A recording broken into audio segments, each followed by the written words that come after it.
Hello and welcome back to Unnati IAS. आज हम UP PCS के क्रैश कोर्स की सीरीज़ में उत्पादन से संबंधित आंकड़े देखेंगे। आज का जो लेक्चर हमारा आएगा वो हमारा उत्पादन से संबंधित, जो भारत के संदर्भ में उत्पादन से संबंधित आंकड़े हैं उस पर बेस्ड होगा। दूसरा लेक्चर जो हमारा आएगा वो हमारा विश्व के उत्पादन कृषिगत, यहाँ हम बात कर रहे हैं कृषिगत उत्पादन की आंकड़ों की। तो कृषिगत उत्पादन के जो आंकड़े हैं भारत के संदर्भ में उस पर हमारा ये वाला लेक्चर है। अगला लेक्चर जो आएगा वो विश्व में कृषि के उत्पादन में भारत का और अन्य देशों का क्या स्थान है, पहली रैंक पर कौन है और भारत अलग अलग कृषि उत्पादों में किस स्थान पर है उसके बारे में हम चर्चा करेंगे। इसी तरह हमारा एक तीसरा लेक्चर आएगा जिसमें हम इंडिया के एनर्जी सेक्टर के बारे में बात करेंगे कि एनर्जी कितनी प्रोड्यूस होती है इंडिया में। पिछले कुछ सालों में इंडिया ने कितनी प्रोग्रेस की है एनर्जी के सेक्टर में। और दूसरी चीज़ कि किस तरह की बिजली से कितने प्रतिशत बिजली का उत्पादन किस किस सोर्सेज के थ्रू होता है, जैसे कि कोयले से बनने वाली बिजली का उत्पादन कितना है, thermal power project, hydro power project का उत्पादन कितना है, न्यूक्लियर पावर का कितना है और रिन्यूएबल एनर्जी का कितना है प्रोडक्शन है। तो उसको हम सीरीज़ में देखेंगे। इसी तरह अगले कुछ लेक्चर्स में हम बजट्स के बारे में डिस्कस करेंगे। कल हम चाहे वो सेंट्रल बजट हो या यूपी का बजट हो। इसी तरह हम फॉरेस्ट रिपोर्ट को, यानी कि ये सारे हम वो छोटे छोटे टॉपिक ले रहे हैं जहाँ से आपके दो दो तीन तीन क्वेश्चंस बनना कंफर्म है। यहाँ से 101% आपसे क्वेश्चन पूछे जाएंगे। जैसे कि आपने देखा होगा हर साल, अगर आपने प्रीवियस ईयर के पेपर लगाए हैं तो आप ये नोटिस किया होगा कि हर साल इन कुछ टॉपिक ऐसे हैं जहाँ से यूपी पीसीएस हर हालत में क्वेश्चन पूछता है, जैसे कि आंकड़े, प्रोडक्शन के आंकड़े। और इसी तरह देखिए कृषि का जो आज हम आंकड़े डिस्कस कर रहे हैं, इसी तरह हम कुछ कल परसों में जो आंकड़े डिस्कस करेंगे वो मिनरल प्रोडक्शन से संबंधित करेंगे। अब वो मिनरल प्रोडक्शन चाहे भारत के संदर्भ में हो चाहे विश्व के संदर्भ में हो, दोनों को हम अलग अलग डिस्कस करेंगे। तो यहाँ से भी हर हालत में क्वेश्चन पूछा जाता है। देखिए आपने देखा होगा मिनरल्स से संबंधित, प्रोडक्शन से संबंधित भी क्वेश्चन पूछा जाता है। साथ ही साथ जो खाने हैं, माइंस से संबंधित भी क्वेश्चन हमारे एग्जाम में यूपी पीसीएस में पूछा जाता है कि कौन सी माइन कहाँ स्थित है। अलग अलग माइंस दे दी जाती हैं और आपसे मैच द फॉलोइंग में पूछ लिया जाता है, या कभी कभी हमें सही मैच चुनना होता है या गलत मैच को आउट करना होता है। तो इस तरह के क्वेश्चंस यूपी पीसीएस में पूछे जाते हैं। इसी तरह फॉरेस्ट रिपोर्ट से देखिए पिछले दो बार से फॉरेस्ट रिपोर्ट से क्वेश्चंस नहीं आ रहे हैं, तो इस बार पूरी उम्मीद है फॉरेस्ट रिपोर्ट से क्वेश्चंस आने की, क्योंकि एनवायरनमेंट के सेक्शन पर ज़्यादा फोकस कर रही है यूपीएससी। इसीलिए यूपी पीसीएस भी एनवायरनमेंट पर ज़्यादा फोकस करने लगा है, क्योंकि आपको पता ही होगा पिछले 2 सालों से यूपी पीसीएस ने जो सिलेबस कर दिया है वो एकदम यूपीएससी की तरह ही कर दिया है। हालांकि जो क्वेश्चन पैटर्न है, क्वेश्चन का फॉर्मेट है और जो लेवल है उसमें अभी भी ज़मीन आसमान का फ़र्क है, लेकिन फिर भी कहीं ना कहीं वो कोशिश इस तरह कर रहे हैं। हालांकि एनालिटिकल क्वेश्चन नहीं होता है। देखिए पैटर्न तो कुछ उन्होंने उसी तरह का फॉलो कर लिया है, जैसे कि यूपीएससी स्टेटमेंट वाइज क्वेश्चन पूछती है या क्रोनोलॉजी पूछती है या मैच द फॉलोइंग पूछती है। कुछ पैटर्न तो उन्होंने वैसा कर लिया है, लेकिन जो एनालिटिकल क्वेश्चन होता है यूपीएससी का, अभी एनालिटिकल क्वेश्चन यूपी पीसीएस ने पूछना शुरू नहीं किया है।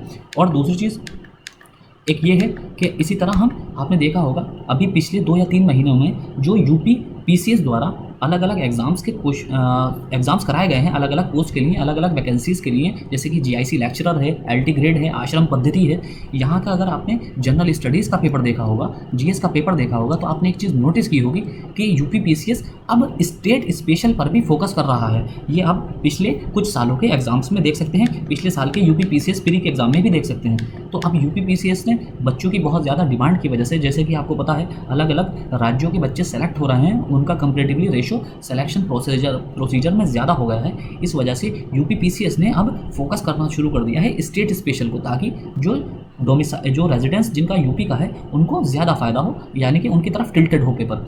तो अभी उसी संदर्भ में हम यूपी स्पेशल है उसके लेक्चर्स को भी कवर करेंगे। जैसे कि आपने देखा होगा कई रामसर साइट्स भी डिक्लेयर हुई हैं यूपी में, उनको भी हम देखेंगे, अलग अलग क्षेत्रों को भी देखेंगे, अलग अलग यहाँ की जो जनजातियाँ हैं उनके बारे में देखेंगे। और दूसरी चीज़ ये है कि यूपी के अंदर जो स्पेशल उद्योग हैं अलग अलग, जैसे कि सहारनपुर लकड़ी के लिए फेमस है, रामपुर चाकू के लिए फेमस है, बरेली मांझे के लिए फेमस है। तो इसी तरह से हम और भी चीज़ें देखेंगे। तो कौन सा क्षेत्र किस उत्पादन के लिए, किस प्रोडक्शन के लिए या किस हैंडीक्राफ्ट के लिए फेमस है उसको भी हम देखेंगे, क्योंकि यहाँ से लगातार 2-3 साल से क्वेश्चंस पूछे जा रहे हैं। तो शुरू करते हैं आज के अपने लेक्चर से। तो आज के हम इस लेक्चर में हमें देखना है कि प्रोडक्शन के आंकड़े भारत के संदर्भ में। तो सबसे पहले चावल का जो उत्पादन है वो सबसे ज़्यादा कौन से राज्य में किया जाता है? पश्चिम बंगाल। देखिए यहाँ जो हम बात कर रहे हैं टोटल प्रोडक्शन की बात कर रहे हैं, देखिए दोनों चीज़ों में फ़र्क समझने की कोशिश कीजिए। तो आपको हालांकि पता ही होगा टोटल प्रोडक्शन का मतलब ये है कि ओवरऑल उत्पादन कितना है, ओवरऑल उत्पादन कितना है, ये हम टोटल प्रोडक्शन में बात करते हैं कि ओवरऑल उत्पादन कितना है किसी भी प्रोडक्ट का। तो यहाँ पर जो बात हो रही है चावल में का ओवरऑल उत्पादन जो है वो पश्चिम बंगाल में ज़्यादा है, यानी कि वेस्ट बंगाल में ओवरऑल उत्पादन ज़्यादा है। एक होता है ओवरऑल प्रोडक्शन और एक होता है प्रोडक्टिविटी। प्रोडक्टिविटी और प्रोडक्शन में क्या फ़र्क है? प्रोडक्शन का मतलब ये है कि ओवरऑल उत्पादन कितना हो रहा है, यानी कि सारा जोड़ के जितनी भी खेती की जा रही है वहाँ पर उस फसल का टोटल प्रोडक्शन कितना है। और प्रोडक्टिविटी का मतलब ये होता है कि एक पर्टिकुलर एरिया में, एक निश्चित एरिया में, यानी कि 1 हेक्टेयर में उत्पादन कितना हो रहा है, तो उस मामले में हरियाणा या पंजाब का स्थान आएगा। तो आप देखेंगे अभी आगे हम उसको भी कवर करेंगे। तो सबसे पहले यही देख लेते हैं कि प्रोडक्शन के मामले में चावल के उत्पादन में सबसे जो अग्रणी स्थान है वो पश्चिम बंगाल का है, दूसरे नंबर पे उत्तर प्रदेश है और तीसरे नंबर पे पंजाब है। तो ये आपको 3 क्षेत्र हर हालत में याद रखने हैं। बहुत से बच्चे कंफ्यूज हो जाते हैं, पंजाब को टिक कर देते हैं। आप खुद सोचिए कि ओवरऑल प्रोडक्शन में पंजाब कैसे ज़्यादा हो जाएगा, क्योंकि पंजाब का लैंड एरिया कितना कम है। और वहीं वेस्ट बंगाल का आप देखेंगे तो वेस्ट बंगाल का लैंड एरिया जो है बहुत ज़्यादा है। कुछ इस तरह का मैप है वेस्ट बंगाल का, तो इसका जो लैंड एरिया है बहुत ज़्यादा है। तो यहाँ पर कंपैरेटिवली ज़्यादा पैदा होगा चावल या खेती जो है। जब लैंड ज़्यादा है उनके पास तो प्रोडक्शन भी, ओवरऑल प्रोडक्शन भी ज़्यादा हो जाएगा। हालांकि प्रोडक्टिविटी में पंजाब आगे है। तो ये इसमें पश्चिम बंगाल, उत्तर प्रदेश और पंजाब, तो ये शुरू के 3 राज्य हैं। अगला है गेहूं, जो सबसे ज़्यादा तो इन्हीं से ही, सब खाद्यान्न फसलों में इन्हीं से ही क्वेश्चन पूछा जाता है। चावल में अखिल भारत में उत्तर प्रदेश का पहला स्थान है, यानी कि ओवरऑल प्रोडक्शन में। दूसरे नंबर पे मध्य प्रदेश, तीसरा नंबर पे पंजाब। तो आप आसानी से याद रख सकते हैं कि चावल और गेहूं में ओवरऑल प्रोडक्शन में पंजाब का दोनों जगह तीसरा स्थान है।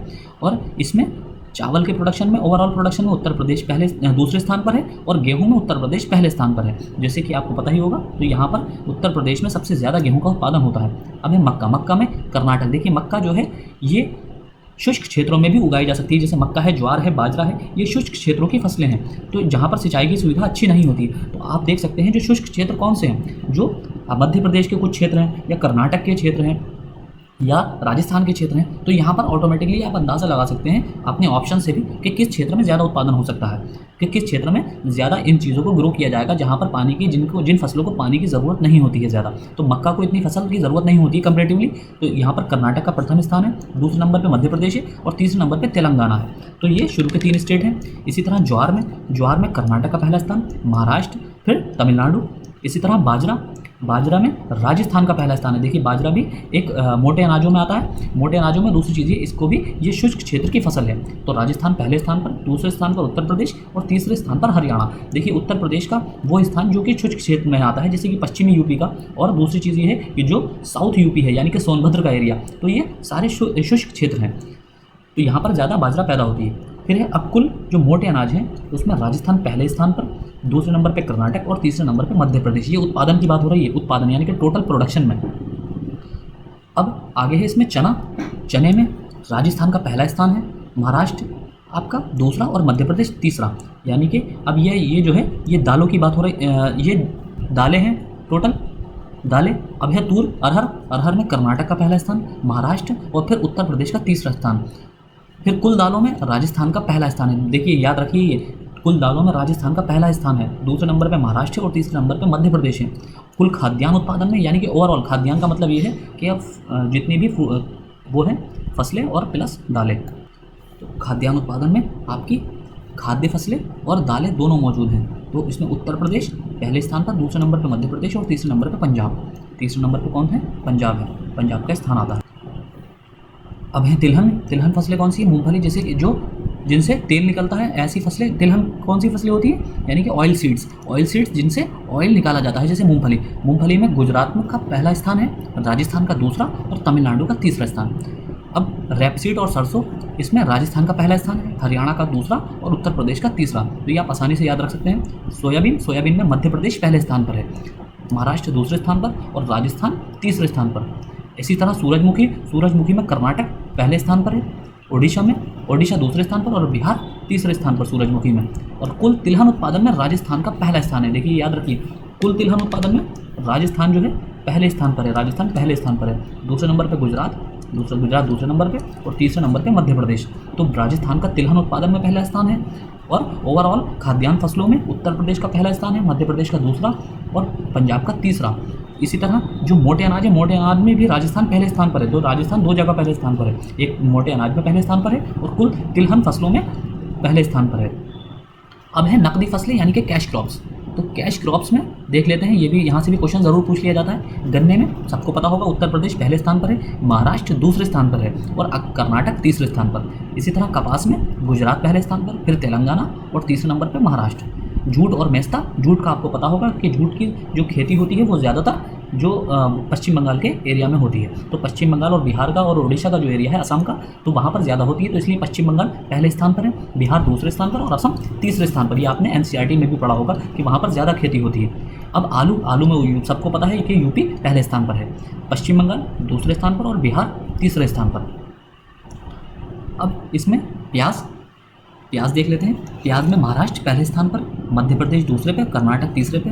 सुपारी, ये ज़्यादातर इस तरह के क्वेश्चन पूछे नहीं जाते हैं सुपारी इत्यादि से, इसमें फिर भी देख लीजिए आप। सुपारी में कर्नाटक पहले पे, केरल दूसरे पे और असम तीसरे पे। नारियल उत्पादन से क्वेश्चन पूछ लिया जाता है।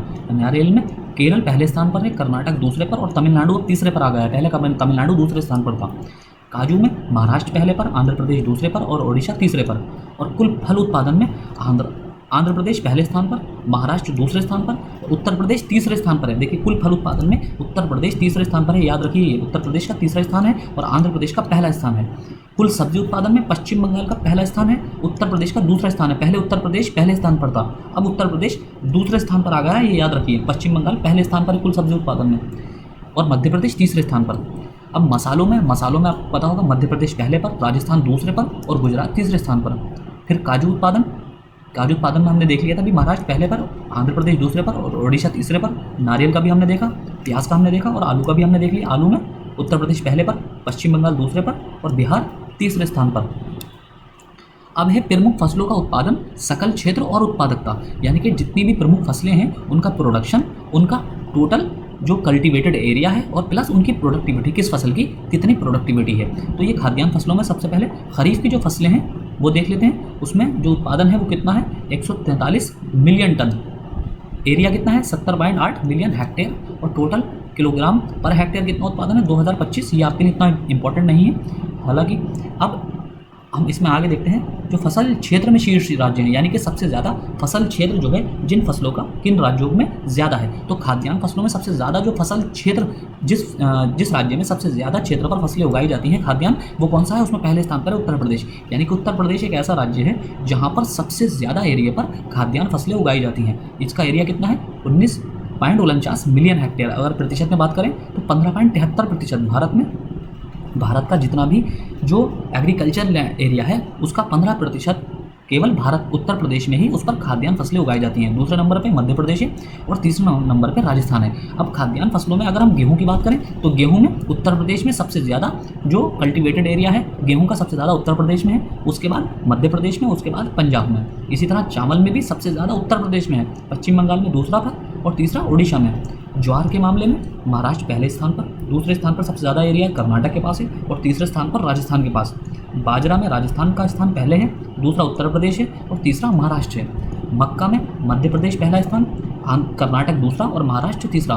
कुल दाल उत्पादन में मध्य प्रदेश, आप देख सकते हैं कुल दाल उत्पादन में मध्य प्रदेश का जो कल्टीवेटेड एरिया है मध्य प्रदेश में सबसे ज़्यादा है, उसके बाद राजस्थान में है और फिर महाराष्ट्र में है। चने में भी यही हाल है, चने में भी मध्य प्रदेश पहले पर, राजस्थान दूसरे पर और महाराष्ट्र तीसरे पर। तूर यानी कि अरहर, इसमें कर्नाटक पहले पर है, महाराष्ट्र दूसरे पर और मध्य प्रदेश तीसरे पर। सूरजमुखी, इसमें कर्नाटक पहले पर, उड़ीसा दूसरे पर और आंध्र प्रदेश तीसरे पर। सोयाबीन, इसमें मध्य प्रदेश पहले पर है। सोयाबीन में हमेशा मध्य प्रदेश पहला रहता है, तो यह आपको आसानी से याद रह जाएगा। महाराष्ट्र दूसरे पर है और राजस्थान तीसरे पर। रैपसीड और सरसों, इसमें राजस्थान पहले पर है, मध्य प्रदेश दूसरे पर और उत्तर प्रदेश तीसरे पर। देखिए ये कल्टीवेटेड लैंड एरिया की बात हो रही है कि जितनी भूमि पर इस फसल की खेती हो रही है, तो उसमें ये फसल जो जितनी भूमि पर खेती हो रही है वो अलग अलग राज्यों में सबसे ज़्यादा किस राज्य में इस फसल की खेती की जाती है। तो सबसे ज़्यादा जो लैंड एरिया है सूरजमुखी के लिए वो कर्नाटक के पास है। इसी तरह अलग अलग फसलों के इसमें डेटा दिए गए हैं। तो अब इसी तरह नारियल में सबसे ज़्यादा जो लैंड एरिया है वो कर्नाटक में, केरल में यूज़ होता है, उसके बाद कर्नाटक और फिर आपका तमिलनाडु। अब यहाँ कुछ एक्स्ट्रा डिटेल दी गई है। प्याज की महाराष्ट्र में सबसे ज़्यादा एरिया है और दूसरे नंबर पर कर्नाटक, फिर मध्य प्रदेश। इसी तरह आलू में सबसे ज़्यादा एरिया उत्तर प्रदेश का है और पश्चिम बंगाल का दूसरा, तीसरे नंबर पे बिहार। तंबाकू में देखिए, तंबाकू से भी पूछा गया है क्वेश्चन पहले भी। अब उसमें पहला नंबर पे गुजरात का एरिया, दूसरे नंबर पे कर्नाटक, तीसरे नंबर पे आंध्र प्रदेश। गन्ने में तो सभी को पता है उत्तर प्रदेश, फिर महाराष्ट्र, फिर कर्नाटक। जूट और मेस्ता पश्चिम बंगाल, बिहार, असम। इसके उत्पादन में भी इनका यही सीक्वेंस है, उत्पादन में भी यही सीक्वेंस है। सबसे ज़्यादा उत्पादन पश्चिम बंगाल में, उसके बाद बिहार में, फिर असम में। कपास में महाराष्ट्र पहले पर, दूसरे नंबर पे गुजरात, तीसरे नंबर पे तेलंगाना। मोटे अनाज में सबसे ज़्यादा जो लैंड एरिया है वो राजस्थान का है, दूसरे नंबर पे महाराष्ट्र, तीसरे नंबर पे कर्नाटक। अब फसल उत्पादकता को देख लेते हैं भारत का और विश्व का तुलना में के संदर्भ में। तो भारत में सबसे ज़्यादा जो धान की उत्पादकता है वो पंजाब में है, पंजाब में सबसे ज़्यादा उत्पादकता है। और ओवरऑल पूरे वर्ल्ड में जो सबसे ज़्यादा उत्पादकता है वो चीन में है, 6,917 किलोग्राम पर हेक्टेयर। और हमारे यहाँ जो सबसे ज़्यादा उत्पादकता है वो पंजाब की है, 4,132 किलोग्राम पर हेक्टेयर धान, यानी कि चावल का। और चावल के आपने देखा था सबसे ज़्यादा जो उत्पादन है वो कहाँ पर है, पश्चिम बंगाल में। लेकिन उत्पादकता जो सबसे ज़्यादा है वो पंजाब में है, क्योंकि यहाँ पर फर्टिलाइजर्स का बहुत ज़्यादा यूज़ किया जाता है, यानी कि एक्सेसिव फर्टिलाइजर यूज़ किए जाते हैं, जिसकी वजह से लैंड डिग्रेड हो गई। अब दूसरा है इसमें गेहूँ। गेहूँ का पंजाब, हमारे यहाँ इंडिया में जो सबसे अच्छी प्रोडक्टिविटी है वो प्रोडक्टिविटी किसकी है, पंजाब की। यानी कि सबसे जो पर हेक्टेयर सबसे ज़्यादा उत्पादन पंजाब में होता है। लेकिन अगर इसको विश्व के संदर्भ में देखें तो पर हेक्टेयर गेहूं का सबसे ज़्यादा उत्पादन जर्मनी में होता है, 7,644 किलोग्राम पर हेक्टेयर। इसी तरह मक्का अगर देखें तो तमिलनाडु में, भारत के अंदर तमिलनाडु का जो उत्पादकता है वो सबसे ज़्यादा है, 6,551 किलोग्राम पर हेक्टेयर। लेकिन अगर ओवरऑल विश्व की बात करें तो संयुक्त राज्य अमेरिका की उत्पादकता सबसे ज़्यादा है, लगभग डबल के आसपास, 11,064 किलोग्राम पर हेक्टेयर। और कपास में भारत में पंजाब की सब उत्पादकता सबसे ज़्यादा है, 776 किलोग्राम। अब उर्वरक की खपत देख लेते हैं। देखिए उर्वरक के संदर्भ में भारत का स्थिति देख लेते हैं। ये 2018-19 के बेसिस पर आंकड़े हैं। उर्वरक की जो खपत है किलोग्राम पर हेक्टेयर, यानी कि पर किलोग्राम के हिसाब से जो उर्वरक की खपत होती है वो सबसे ज़्यादा तेलंगाना में होती है। यानी कि इससे आप ये समझ सकते हैं कि 1 हेक्टेयर में सबसे ज़्यादा जो पर हेक्टेयर सबसे ज़्यादा जो फर्टिलाइज़र का यूज़ किया जा रहा है वो तेलंगाना के अंदर किया जा रहा है। वहीं अगर ओवरऑल खपत की बात करें, अगर ओवरऑल टोटल फर्टिलाइजर्स के यूज़ की बात करें तो वो कहाँ सबसे ज़्यादा कहाँ यूज़ होता है, उत्तर प्रदेश में। सभी को पता होगा उत्तर प्रदेश में सबसे ज़्यादा फर्टिलाइजर्स का यूज़ किया जाता है। लेकिन पर हेक्टेयर, 1 हेक्टेयर पर सबसे ज़्यादा जो यूज़ किया जा रहा है वो तेलंगाना में किया जा रहा है, दूसरे नंबर पर पुडुचेरी, तीसरे नंबर पर बिहार, चौथे नंबर पर पंजाब और 5वें नंबर पर हरियाणा। और अगर पूरे ओवरऑल फर्टिलाइजर्स के यूज़ की बात करें तो सबसे ज़्यादा उत्तर प्रदेश में, दूसरे नंबर पे महाराष्ट्र में, तीसरे नंबर पे मध्य प्रदेश। आप इस तरह भी अंदाज़ा लगा सकते हैं कि जो जिनका land area, overall land area जिनके पास ज़्यादा है वहाँ पर टोटल जो यूज़ है या खपत है या कंजम्पशन है फर्टिलाइजर्स का वो ज़्यादा होगा, क्योंकि जिनके पास लैंड ज़्यादा है तो उनको ज़्यादा मात्रा में उर्वरक की आवश्यकता पड़ेगी। लेकिन जिनके पास लैंड कम है, जैसे कि तेलंगाना, पौंडीचेरी के पास कितनी सी लैंड है, ज़रा सारी, पंजाब और हरियाणा के पास कितनी सारी लैंड है, लेकिन उनकी प्रोडक्टिविटी को ज़्यादा करने के लिए बहुत ज़्यादा एक्सेसिव मात्रा में फर्टिलाइजर्स का यूज़ करते हैं। तो इस वजह से पर हेक्टेयर यूज़ जो होता है फर्टिलाइजर्स का वो इन क्षेत्रों में ज़्यादा है। तो ये आज के लेक्चर में था। अगला लेक्चर जो आएगा वो हम विश्व के संदर्भ में उत्पादन के आंकड़े देखेंगे। तो इस लेक्चर में इतना ही। Thank you.